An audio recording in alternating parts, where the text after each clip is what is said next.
Hare Krishna,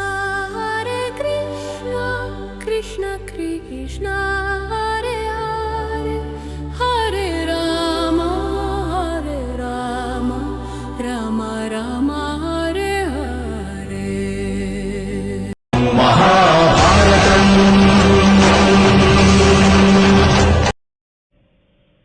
శుక్లాంబరధరం విష్ణుం శశివర్ణం చతుర్భుజం ప్రసన్నవదనం ధ్యాయేత్ సర్వవిఘ్నోపశాంతయేత్.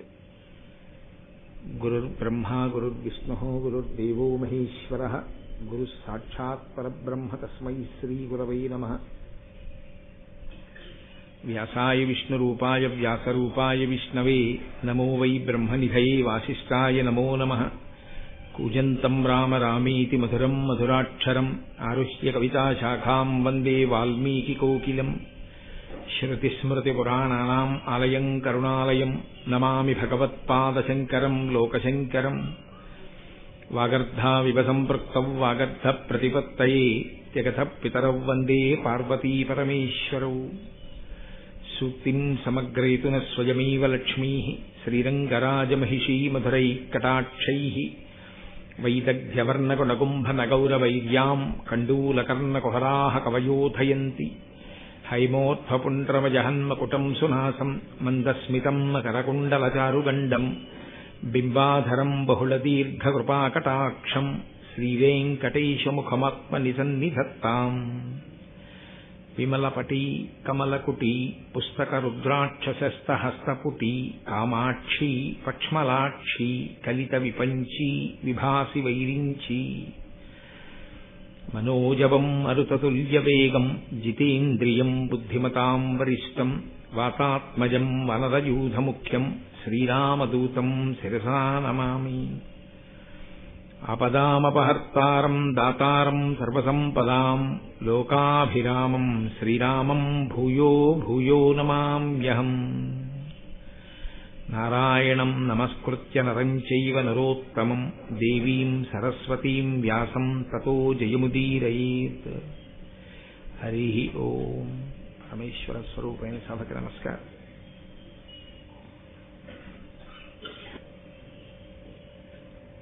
ప్రతి సంవత్సరం చేస్తున్నటువంటి ప్రసంగాలకి ఈ సంవత్సరం ప్రారంభం చేస్తున్నటువంటి మహాభారతంలోని ఆది పర్వం మీద ప్రసంగాలకి ఒక చిన్న తేడా ఉంది. ఏమిటా తేడా అంటే, ఈ సంవత్సరం ఇప్పుడు ప్రారంభం చేస్తున్నటువంటి ఆది పర్వం మీద ప్రసంగాలు అయ్యప్ప స్వామి దేవాలయానికి మార్చి 5, 6, 7 తేదీలలో జరిగేటటువంటి మహాకుంభాభిషేకోత్సవంతో పాటుగానే పూర్తవుతాయి. కాబట్టి మనకి ఆ కుంభాభిషేకానికి జరగవలసినటువంటి ముహూర్తాన్ని, అలాగే ఆ కార్యక్రమం ఎలా జరిగితే బాగుంటుందో దాని విధి విధానాలన్నింటినీ నిర్ణయించి తానే స్వయంగా అధ్యక్షం వహించి ఆ కార్యక్రమాలన్నింటినీ కూడా ఆయన పర్యవేక్షణలో చేయించడానికి అంగీకరించి మహానుభావుడు వేదాన్ని ఊపిరిగా భావించినటువంటి బ్రహ్మశ్రీ కృష్ణావధానులు గారు అంగీకరించి ఆ కార్యక్రమాన్నంతటినీ నడిపించబోతున్నారు. ఇవాళ వారు సభకి రావడాన్ని నేను వ్యక్తిగతంగా వ్యాస భగవానుడే ఇవాళ వారి రూపంలో వచ్చి ఇక్కడ ఆసీనుడై భారతం యొక్క ఆది పర్వం ప్రసంగాల్ని ప్రారంభింపచేస్తున్నాడు అని నేను భావన చేస్తున్నాను. ఎందుకంటే వేదవ్యాస భగవానుడు ఈ జాతికి సూర్యుని వంటివాడు. నన్నయ్య గారు కూడా ఆయనని వర్ణన చేస్తూ ఆయన యొక్క వైభవాన్ని కీర్తిస్తూ అదే మాట అంటారు. సంసారం అనేటటువంటి చీకటిని తొలగతోయగలిగినటువంటి వాడు, ధర్మోపదేశం చెయ్యగలిగిన వాడు, పురుషార్థ సమన్వయాన్ని ఈ జాతికి అందించినటువంటి వాడు, వేదాన్ని విభాగం చేసినటువంటి వాడు, 18 పురాణములను ఈ జాతికి అందించినటువంటి వాడు, పంచమ వేదమైనటువంటి భారతాన్ని అందించిన వ్యాస భగవానుడు లేనినాడు మొత్తం అంతా కటిక చీకటే. అటువంటి మహానుభావుడైన వ్యాసుని యొక్క ఉచ్ఛిష్టము, వ్యాసోచ్ఛిష్టం జగత్సర్వం, ఆయన యొక్క ఉచ్ఛిష్టమే సమస్త వాంగ్మయము. అటువంటి వేదవ్యాస భగవానుని యొక్క స్పర్శతో కూడుకున్నదై కేవలము ఆయన చేత రచింపబడడం మాత్రమే కాదు, మహాభారతంలో అనేక ఘట్టాలలో వేదవ్యాస భగవానుడు స్వయంగా మనకి కనపడతారు. ఆయన కూడా అందులో ఒక ఆ కథా గమనమునందు, ఆ కథాక్రమమునందు ఒక ప్రధానమైనటువంటి వ్యక్తిగా నిలిచారు.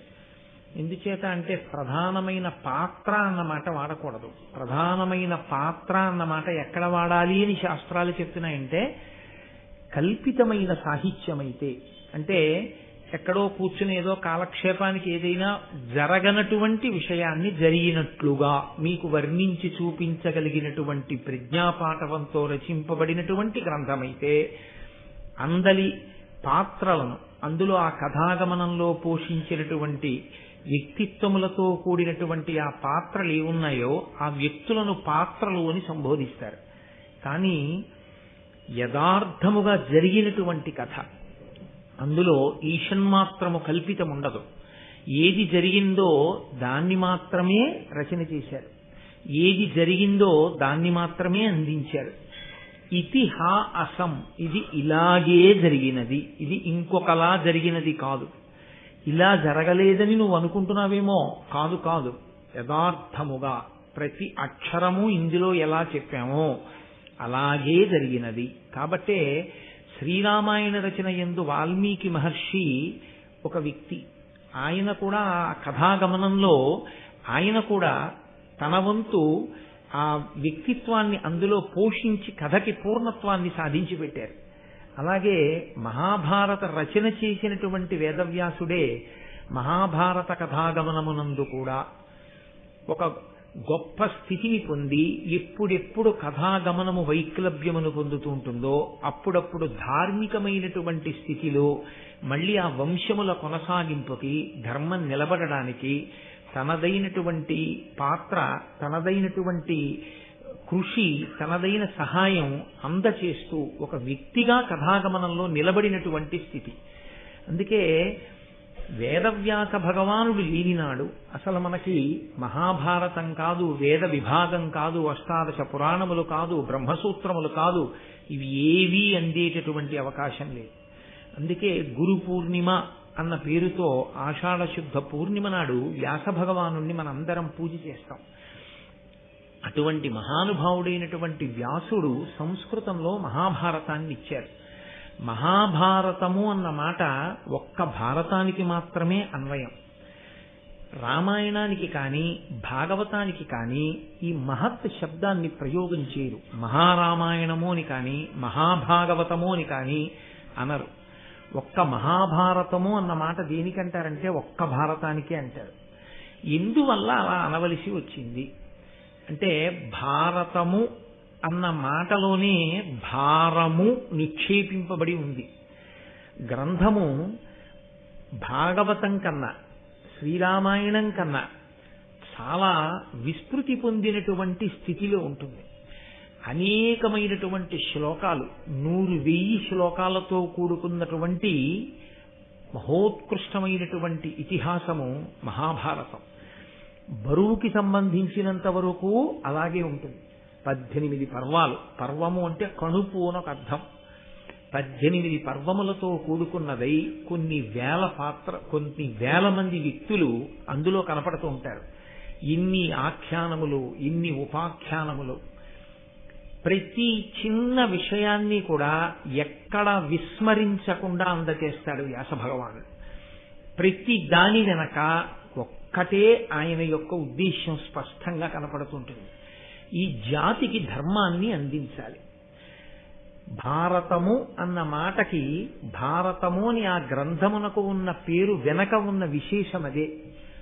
అది బాహ్యంలో ఎంత పెద్ద గ్రంథమో లోపల సారాన్ని పరిశీలనం చేసినప్పుడు కూడా అంత పెద్ద గ్రంథమే.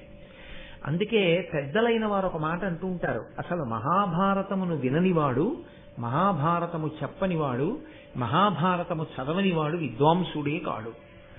ఇందుచేత అంటే వేదము ఎంత గహనమైనదో, వేదము స్వరంతో ఆ మంత్రాన్ని నేర్చుకోవాలి. ఆ ఉదాత్త అనుదాత్త స్వరిత స్వరముతో గురువు దగ్గర కూర్చుని గురుముఖత నేర్చుకున్నటువంటి వేదమంత్రములలో నిక్షేపింపబడినటువంటి అర్థాన్ని తెలుసుకుని స్వరంతో కూడిన మంత్రముల చేత ఈశ్వరుణ్ణి ఆరాధన చేసి భక్తితో కూడిన కర్మాచరణము వలన ఈశ్వరానుగ్రహమును పొంది తత్కారణము చేత జ్ఞానము కలగడం చేత అద్వైత సిద్ధిని ఇక్కడే పొందడానికి అనువైనటువంటి స్థితిని కల్పించగలిగిన వేదము ఎంత గొప్పదో, ఆ వేదముతో సమానమైన స్థాయిలో వ్యాస భగవానుడు పంచమ వేదంగా మహాభారతాన్ని ఈ లోకానికి అందించారు. మహాభారత ప్రయోజనము కాని, రామాయణ ప్రయోజనము కాని, భాగవత ప్రయోజనము కాని ఒక్కటే, ధర్మాన్ని అందించాలి. కేవలముగా అంత పెద్ద గ్రంథము అని ఆ గ్రంథంలో పుటలు చదివేయడం తప్పని నేను అనను. మహాభారతం ఇంట్లో ఉండడమే గొప్ప, మహాభారతాన్ని ముట్టుకోవడమే గొప్ప, మహాభారతాన్ని చదవడమే గొప్ప. అసలు మహాభారతం వినడం ఎంత గొప్పదో, ఎందుకు మహాభారతం ఆంధ్రీకరింపబడాలని తాను అంతగా వెంపర్లాడుతున్నాడో రాజరాజ నరేంద్రుడు నన్నయ్య గారికి చెప్పినటువంటి ఘట్టాన్ని చదివితే, అటువంటి మహాపురుష జననం జరిగి ఉండి ఉండకపోతే ఈ మహాభారతం ఆంధ్రీకరింపబడేది కాదు కదా. మహాభారతం కవిత్రయం ఆంధ్రీకరిస్తే మధ్యలో కొన్ని వందల సంవత్సరాలు ఖాళీ ఆ జాగా ఏర్పడినా కూడా పరమేశ్వరానుగ్రహంగా దాన్ని ఆంధ్రీకరింపచేయాలనేటటువంటి కృతనిశ్చయం కలిగినటువంటి రాజులు కాలక్రమంలో ఎప్పుడో ఒక్కసారి తళుక్కున ప్రభవించడం, అటువంటి రాజు ఉన్నప్పుడే అటువంటి గొప్ప కవి కూడా ఈశ్వరానుగ్రహంగా రావడం, దేశకాలములు సమకూడి మహాభారతం నన్నయ, తిక్కన, ఎర్రాప్రగడ అనబడేటటువంటి ముగ్గురు త్రిమూర్తులై ఆంధ్రీకరించి తెలుగు భాషకే కొత్త గౌరవాన్ని తెచ్చారు. తెలుగు జాతికే ఒక గొప్ప గౌరవాన్ని తీసుకొచ్చారు. పంచమ వేదమైనటువంటి మహాభారతాన్ని ఆంధ్రీకరింపచేయడానికి రాజరాజ నరేంద్రుడు పొందినటువంటి ఆర్తి చూస్తే మహాభారతం ఎంత గొప్ప గ్రంథం రా అనిపిస్తుంది.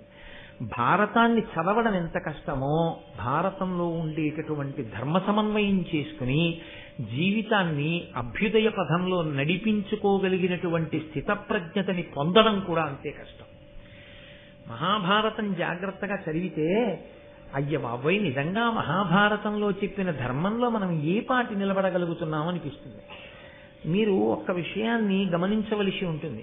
ఈ జాతి గొప్పతనం అంతా ఎక్కడుందంటే, మతమన్న పేరు అసలు మనం జీవించేటటువంటి విధానానికి లేదు. మనం మతము అని పిలవం, దీన్ని సనాతన ధర్మము అని పిలుస్తాం. ధర్మము అన్న మాటకు అర్థం మీరు అనుష్ఠించవలసినది. ఏది అనుష్ఠించాలి అంటే, నాకు తోచినది నేను, మీకు తోచినది మీరు అనుష్ఠించడం కాదు. ఏది మీరు నేను కూడా కాలముతో దేశముతో సంబంధము లేకుండా ఎప్పుడూ అందరూ అనుష్ఠించి తరించవలసి ఉంటుందో, ఏది అనుష్ఠించడం చేత మారని సత్యమును మీరు ఎరుకలోకి తెచ్చుకోగలరో అలా మీరు ఆచరించవలసినటువంటి ఆచారకాండగా వేదంలో చెప్పుకొస్తూ జ్ఞానమును పొందడానికి కావలసిన సోపానములనన్నింటినీ ఇచ్చినటువంటి ఈశ్వరుని యొక్క ఊపిరియే వేదంగా నిలబడింది. అందుకే మిగిలిన మతాలకి ఏదో ఒక గ్రంథము ఆధారమై ఉండొచ్చు, ఆ గ్రంథకర్త దానిని చేసిన వారై ఉండొచ్చు. సనాతన ధర్మానికి వేదము ప్రమాణం. ఆ వేదము అపౌరుషేయము, దాన్ని ఎవ్వరూ రచించినది కాదు. అది ఈశ్వరుని ఊపిరి. నేను మీతో తరచుగా ప్రస్తావన చేస్తూ ఉంటాను, నేను ముందరా నా ఊపిరి ముందరా అని అడిగారు అనుకోండి, అది ఎవ్వరూ చెప్పడం సాధ్యం కాదు. నేను నా ఊపిరి ఒక్కసారే ప్రభవిస్తాం. నేను లేను అన్న మాట ఎప్పుడు వస్తుందంటే, నా ఊపిరి ఆగిపోయినప్పుడు. నేను నా ఊపిరి విడివడి ఉండనట్టే. ఇప్పుడు నేను మాట్లాడడం అంటే నా ఊపిరి వాక్కుగా మారుతోంది. ఈశ్వరుని యొక్క ఊపిరి వేదము అంటే ఈశ్వరుడు ఒకడు, వేదం ఒకడు కాడు. వేదమే ఈశ్వరుడు, ఈశ్వరుడే వేదము.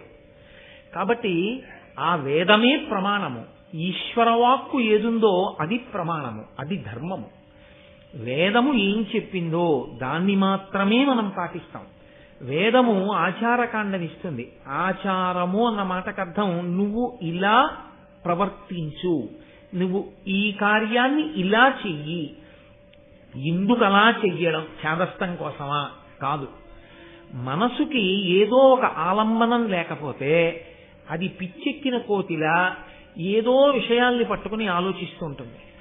మనసుని పవిత్రీకరించడం కోసమే ఆచారం అన్నది వచ్చింది. అందుకు తీసుకొచ్చింది వేదం. మొట్టమొదట ఆచారాన్ని పాటించడం అన్నది ప్రారంభమైతే ఆ ఆచారమును అనుష్ఠించిన కారణం చేత మనసు పరిపక్వమై పవిత్రమై పవిత్రమైనటువంటి మనసు సత్కర్మాచరణమునందు ఊంచుకుని నిలబడుతుంది. అటువంటి పవిత్ర కర్మాచరణమును భక్తితో చెయ్యడం చేత ఈశ్వరుని యొక్క ప్రీతి కలుగుతుంది. ఈశ్వరుని యొక్క ప్రీతిని సంతరించుకున్న భక్తితో కూడిన కర్మాచరణము జ్ఞానమునకు యోగ్యమవుతుంది. ఆ జ్ఞానము మోక్షమునకు హేతు అవుతుంది. అందుకొరకు కర్మ చెయ్యవలసిన దాన్ని ఆచారకాండగా చెప్పడం దగ్గర నుంచి ఈశ్వరుడే సనాతన ధర్మంలో మనకి వేదాన్ని అందించాడు. ఆ వేదములో చాలా భాగం ధర్మం గురించే మాట్లాడతారు. ధర్మము అంటేనే ధ్రియతేవా జనైరితి ధర్మం. ఆచరించినది ఏదో దానికే ధర్మమని పేరు. తెలిసి ఉన్నది ధర్మం కాదు. ధర్మాచరణమునందు తెలిసి ఉండడం అన్నది ఒక సోపానము. అసలు తెలియకుండా నువ్వు ఎలా ఆచరిస్తావు? తెలుసుకుంటే ఆచరిస్తావు. కాబట్టి తెలుసుకోవడం అన్నది ఆచరించడం కోసం. ఆచరించడం దగ్గరికి వచ్చేటప్పటికీ అనేక రకమైన భేషజాలు అడ్డొచ్చి ఆచరించడానికి పనికి రాకుండా తెలుసుకోవడానికి మాత్రమే పనికొచ్చినదేదో అది ధర్మం కాదు. తెలుసుకుని అనుష్ఠించినదేదో అది మాత్రమే ధర్మము. ధ్రియతేవా జనైరితి ధర్మం. తాను పట్టుకున్నదేదో తాను అనుష్ఠించినదేదో అది ధర్మం. అలా పట్టుకోవడానికి అనుష్ఠించడానికి ఎవరు ఏది తమ సొంత అభిప్రాయంగా చెప్తే అటువంటి అభిప్రాయాన్ని ఆచరించమని మనకి ఋషులు చెప్పలేదు. వేదము దేన్ని చెప్పిందో దాన్ని మాత్రమే అనుష్ఠించు. ఆ ధర్మము నువ్వు పండేటట్లు చెయ్యగలదు. పిందె తనంత తాను పండదు. పిందె పండు ఈ రెండు దశలలో ఆ పిందె పండాలి అంటే పిందె చెయ్యవలసినటువంటిది ఒక్కటే. పిందె చెట్టు నుండి విడిపోకూడదు. ఎప్పుడు విడిపోతుంది తనంత తానుగా పిందె? పండిపోయిన తర్వాత విడిపోతుంది. పిందె చెట్టు యొక్క ఆ పువ్వు పుట్టినటువంటి ఆ ప్రదేశాన్ని అంటిపెట్టుకుని ఉంటుంది. మీరు లోకంలో ఏ పిందె కొరకండి వగరుగానే ఉంటుంది. ఇంకొంచెం పెద్దదవుతుంది, కాస్త పులుపో వగరో ఏదో కాయ అవుతుంది. ఏ కాయ ముట్టుకోండి గట్టిగానే ఉంటుంది. ఏ కాయ అయినా సరే పండైపోనివ్వండి రంగు మారిపోతుంది. అది పచ్చగానో ఎర్రగానో అయిపోతుంది. లోపల ఉన్నటువంటి పదార్థం అంతా మృదువుగా అయిపోతుంది, పీశలంగా అయిపోతుంది. లోపల ఉన్న పదార్థం అంతా తీయగా అయిపోతుంది. ఇక తాను పండైపోయిన తరువాత పట్టుకోవలసిన అవసరం ఇక పిండికి లేదు. పండైపోయిన తరువాత తనంత తాను విడిపోయి కింద పడిపోతుంది. అందుకే మన వాళ్ళు ఎప్పుడూ ఒక మాట అంటుంటారు, పండిపోయాడండి ఆయన. ఆయన పండిపోయారండి మహానుభావుడు అంటారు. చిన్నతనంలో ఆటలు ఆడిస్తే పంటలు వేసుకోండి అంటారు. వైకుంఠపాళి ఆడించి పరమపద సోపాన పటము అనేవారు మా చిన్నతనంలో. దాన్ని పరమపదమును చేరడానికి కావలసిన సోపానములతో కూడిన క్రీడ. అందులో ఎప్పుడు పండిపోయాడు? దేవతల మధ్యలో తిరిగినప్పుడు కూడా పండడు. పరమపురుషుని చేరిపోయిన తర్వాత పండిపోతాడు. అప్పటి వరకు ప్రయత్నం చేస్తూనే ఉంటాడు, పందెం వేస్తూనే ఉంటాడు. నువ్వు ఎంతకాలం కర్మాచరణం చెయ్యాలి? పండిపోయే వరకు చెయ్యాలి. పండిపోయిన తరువాత తనంత తాను విడిపోతాడు.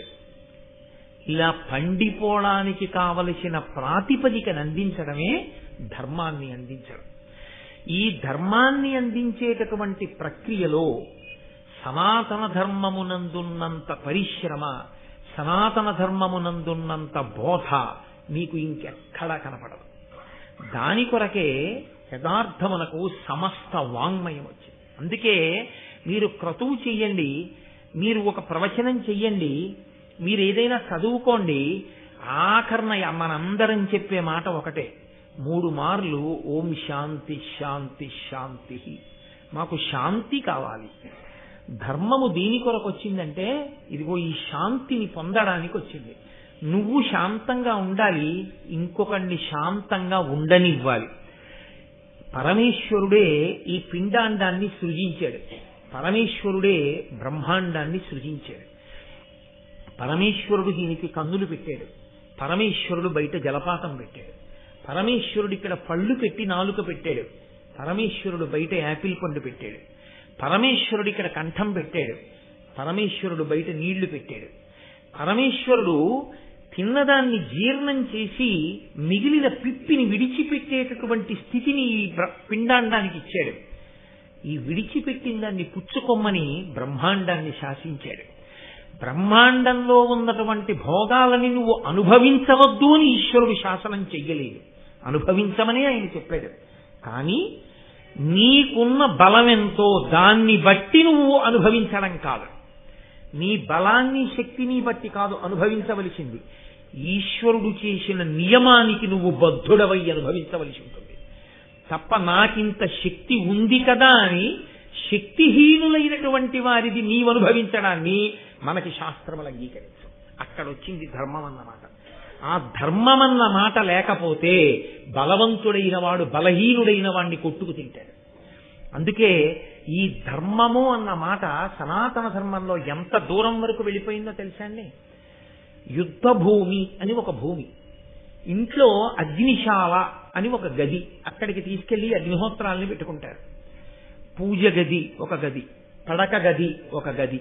మీ ఇంట్లో మీరు విభాగం చేసుకున్నట్టే యుద్ధం చెయ్యవలసి వస్తే ఈ దేశంలో యుద్ధ భూమి అని వేరొక భూమిని నిర్ణయం చేశారు. అక్కడికెళ్ళి యుద్ధం చేసేవారు. యుద్ధ భూమి ఎక్కడ ఉండాలి? నగరం మధ్యలో ఉండేటటువంటి క్రీడా మైదానాన్ని తీసుకొచ్చి యుద్ధ భూమిగా వాడరు. యుద్ధ భూమి సామాన్యమైనటువంటి జనులు, జానపదులు, పిల్లలతో పాపలతో ప్రజలు ఉండే ప్రదేశాలు ఎక్కడుంటాయో అటువంటి నగరాలకి దూరంగా ఉన్న చోట ప్రత్యేకంగా యుద్ధం చేయడానికి వెళ్ళి నిలబడేవారు. ఆ యుద్ధం చేసేటప్పుడు వాడేటటువంటి అస్త్రశస్త్రాలను ప్రయోగించడానికి కావలసిన విద్యని కూడా వేదమునకు ఒక భాగమైనటువంటి ధనుర్వేదం లోకానికి నేర్పింది. అది ఎవరు ధనుర్వేదాన్ని నేర్చుకుని ధర్మరక్షణ కొరకు పోరాటం చెయ్యాలో వాళ్ళకి ఆ ధనుర్వేదం నేర్పమంది.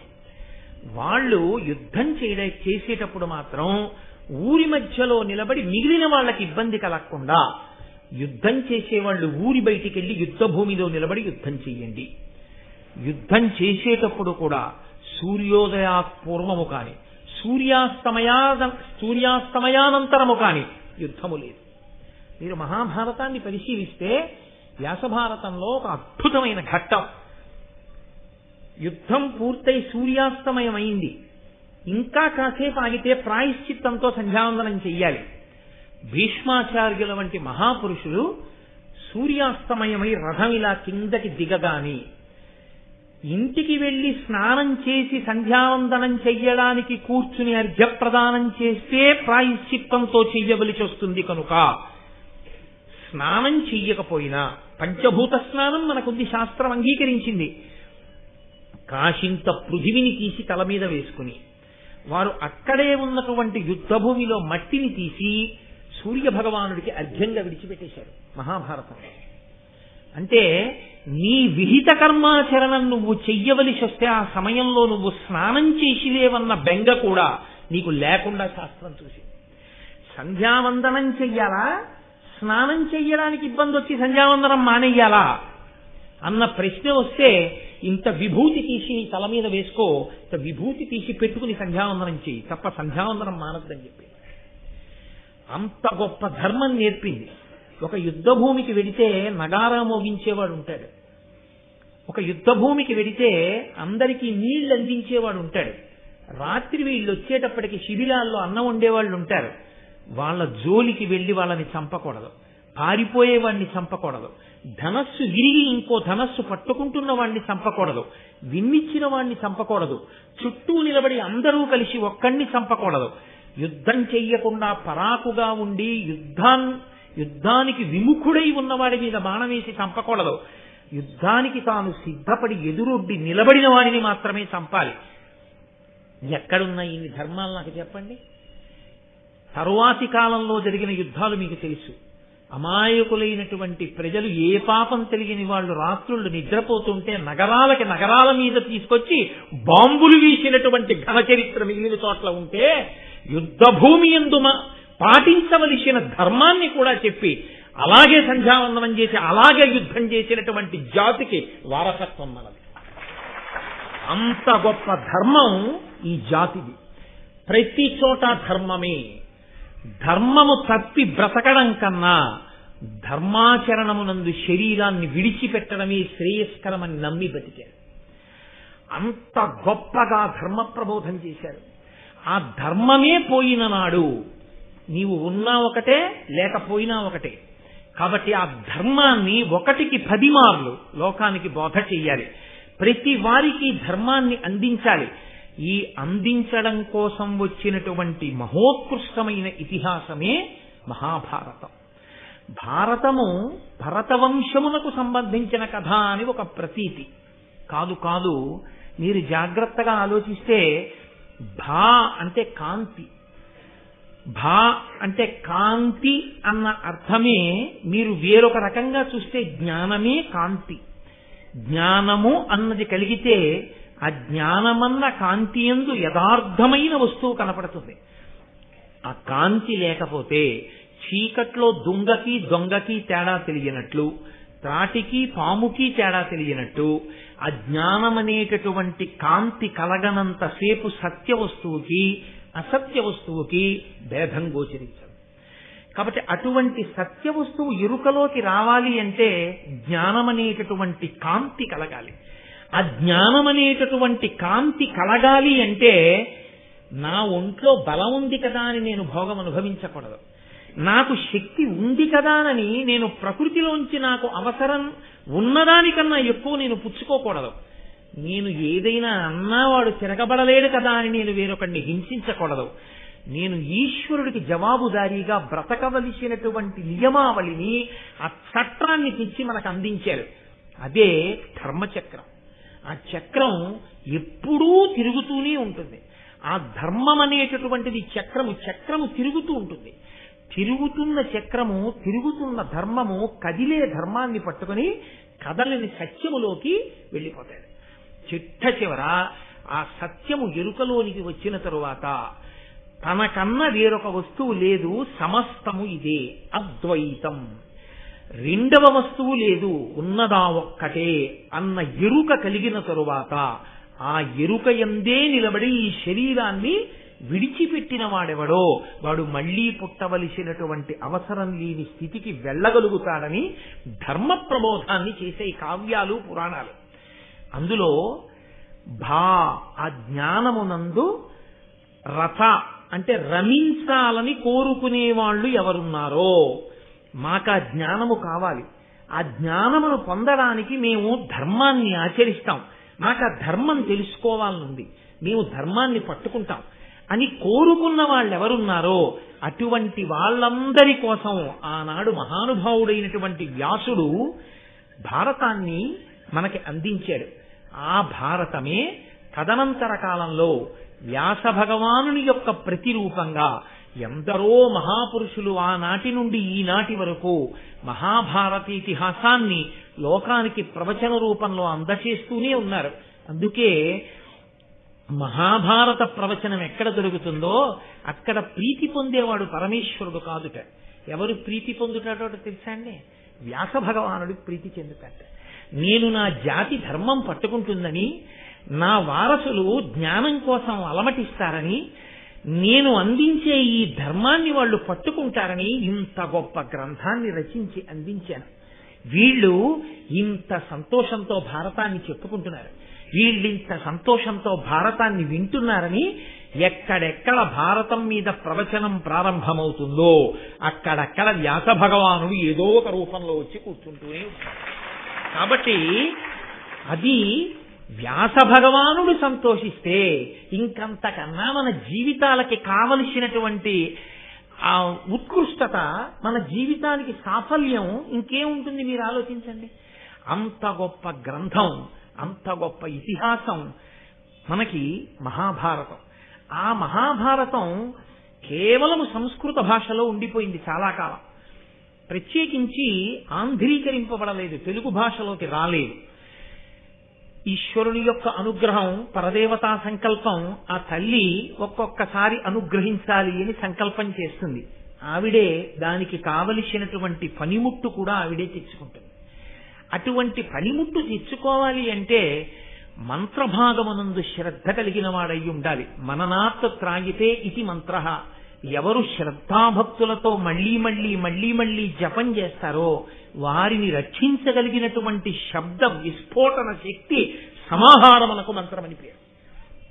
విస్ఫోటనము చేయగలిగినటువంటి బీజాక్షరములను తీసుకొచ్చి సమాహారంగా కూర్చి దానికి అధిష్టానమైనటువంటి ఋషిని దేవతని నిర్ణయించేసి వేదంలో ఈశ్వరుడు దాన్ని మనకు అందిస్తే అటువంటి మంత్రము మీద నమ్మకంతో విశ్వాసంతో ఎవడు నిలబడి ఆ మంత్రాన్ని అనుష్ఠిస్తాడో అటువంటి వాడు ఆ మంత్రము యొక్క శక్తిని పొంది తాను భూలోకంలో నడయాడుతున్నటువంటి ఆ మంత్ర శక్తియే ఆ రూపంలో తిరుగుతున్న వ్యక్తిగా మారి ఉంటాడు.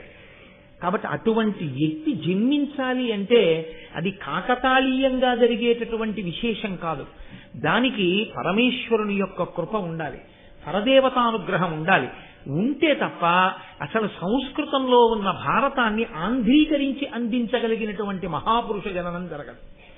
ఒకవేళ జరిగిన అంత గొప్ప భారతాంధ్రీకరణ ప్రయత్నానికి సంకల్పం తాను చేసి అటువంటి మహాపురుషుడు ఒకడు ఉన్నాడని గుర్తించి ఆయనది త్యాగముతో కూడిన జీవితమని గుర్తించి ఆయనకి ప్రతిఫలాపేక్ష లేదు, ఈయన కారణజన్ముడు, ఈయన జన్మించినందుకు ఈయన దగ్గర భారతాన్ని ఆంధ్రీకరింప చేసుకుని దీన్ని నేను రాజునైనందుకు నా కాలంలో ఈ భారతం ఆంధ్రీకరింపబడింది అని నేను అనిపించుకుంటే దాని వలన ఈ జాతికి నేను రాచరికం చేసినందుకు శాశ్వతుడనవుతాను తప్ప లేకపోతే కారే రాజులు రాజ్యములు గెలువరే గర్వోన్నతిం పొందరే వారేరి సిరి మూట కట్టుకుని పోవంజాలినే భూమిపై పేరైనంగలదే శిబి ప్రముఖులున్ ప్రీతిన్ యశక్కాములై ఈరే కోర్కెలు వరలంతలపరే ఈ కాలమున్ భార్గవ. ఎంతమంది రాజులు పుట్టారు, ఎంతమంది రాజులు వెళ్ళిపోయారు, అంతమంది రాజులు జ్ఞాపకం ఉన్నారా? ఎవరో ఎక్కడో ఒక్క మహానుభావుడు ఉంటాడు.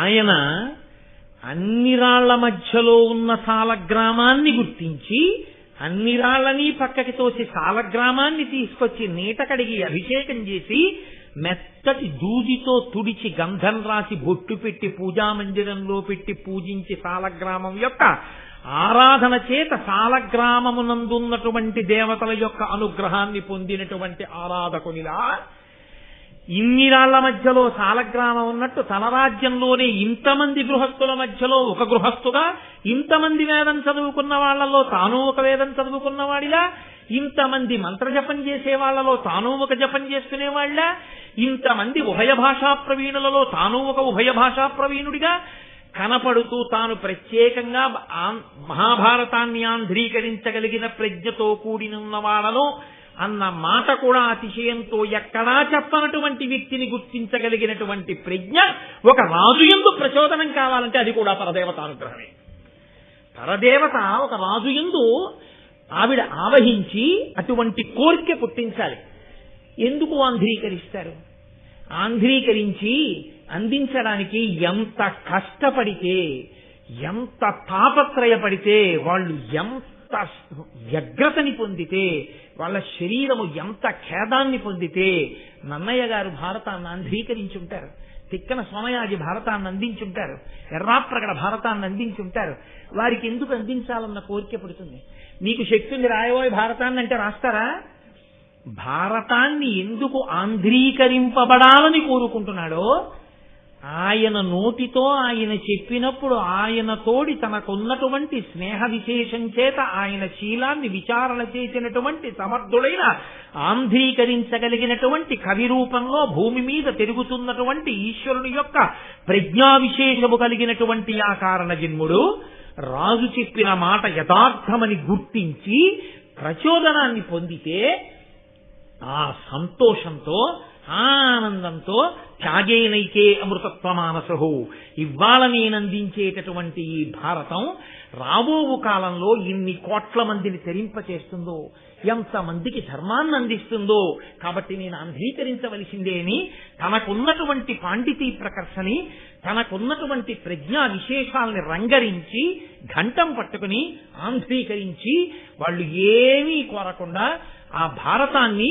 లోకానికి అందించి తమ శరీరాన్ని విడిచిపెట్టి వెళ్ళిపోయినటువంటి నన్నయాదులు ఎవరున్నారో వారు మనకి ప్రాతస్మరణీయులు, వారు వందనీయులు. వారికి నమస్కరించకపోతే మనకి ఋషి రుణం తీరదు. పుట్టుకతో ఋషి రుణం ఉంది మనకి. అంతటి మహాపురుషులైనటువంటి వారు కేవలంగా ఇవాళ అన్నయ్య గారు ఏదో ఆదిపర్వం సభాపర్వం కొంత భాగం చేసి శరీరాన్ని విడిచిపెట్టేస్తే వెంటనే తిక్కన గారు ఆయన శరీరాన్ని విడిచిపెట్టిన ఉత్తర క్షణంలో మిగిలింది నేను పూర్తి చేసేస్తానండి అని అందుకున్న వాళ్ళు లేరు. మళ్లీ అటువంటి సమర్థుడు పుట్టాలి అంటే మళ్లీ కొన్ని వందల సంవత్సరాల వ్యత్యాసం వచ్చేసింది. మళ్లీ తిక్కన గారు పుట్టినప్పుడు మళ్లీ తిక్కన గారిలోని ప్రజ్ఞని గుర్తించగలిగినటువంటి ఇంకొక రాజు రావాలి. అంటే మళ్లీ పరదేవతానుగ్రహం మళ్లీ కొన్ని వందల సంవత్సరాలకి. కాబట్టి నన్నయ్య గారి కాలంలో పుట్టిన వాళ్ళు మనంత అదృష్టవంతులు కారు. ఎందుకో తెలుసా? వాళ్ళు తెలుగు చేయబడిన భారతాన్ని పూర్తిగా చదువుకోలేదు. నన్నయ్య గారు తెలుగు చేసిన భాగాన్ని చదివారు. తిక్కన గారి కాలంలో వాళ్ళు మనంత అదృష్టవంతులు కారు. నన్నయ్య గారు తిక్కన గారు ఆంధ్రీకరించిన భారతాన్ని చదువుకున్నారు. ఎర్రాప్రగడ కాలంలో ఉన్నవాళ్ళు ఎర్రాప్రగడ ఆంధ్రీకరించినది అంతా చదివారని నమ్మకం లేదు. మనం చాలా అదృష్టవంతులం. ఎందుకంటే నన్నయ్య గారు తిక్కన గారు ఎర్రాప్రగడ గారు ఆంధ్రీకరించి మనకి ఇచ్చేస్తే మనం వెళ్లి తాళపత్రాలను తీసుకొచ్చి ఘంటం పట్టుకుని వ్రాసుకుని ప్రతిని కూడా తెచ్చుకోక్కర్లేదు. ఇలా వెళ్లి అలా ద్రవ్యాన్ని ఇస్తే ఇలా మనకి గ్రంథం వస్తే ఆ గ్రంథాన్ని పట్టుకుని హాయిగా కాలు మీద కాలు వేసి కూర్చుని చదువుకోగలిగినటువంటి, అయ్యో లోకం ఇలా అయిపోయింది, వీడు కింద కూర్చుని ఓ సాపేసుకుని చొక్కా విప్పుకుని ఉత్తరీయం వేసుకుని పరమ పవిత్రమైన పంచమ వేదం రా ఇది అని చదవగలిగిన రోజులు పోయి చదివితే చాలని ఈశ్వరుడు ఆ స్థితిలో అనుగ్రహిస్తున్నాడు. అయినా అనుభవించని వాడు తన ఇంటి కింద పాతు ఉంటే నిధి ఉంటే తవ్వుకుని అనుభవించకుండా పక్క ఇళ్లకెళ్లి భిక్షాపాత్ర పట్టుకుని అక్కడ ఏదో ఐశ్వర్యం ఉందనుకుని భిక్షాటన చేసిన దరిద్రం అనుభవించిన వాడు ఇటువంటి వాడో, తన ఇంట ఉన్న భారతాన్ని చదువుకుని తరించలేని వాడు అటువంటి వాడు. కాబట్టి మనం భాగ్యవంతులం. అటువంటి హరే కృష్ణ కృష్ణ కృష్ణ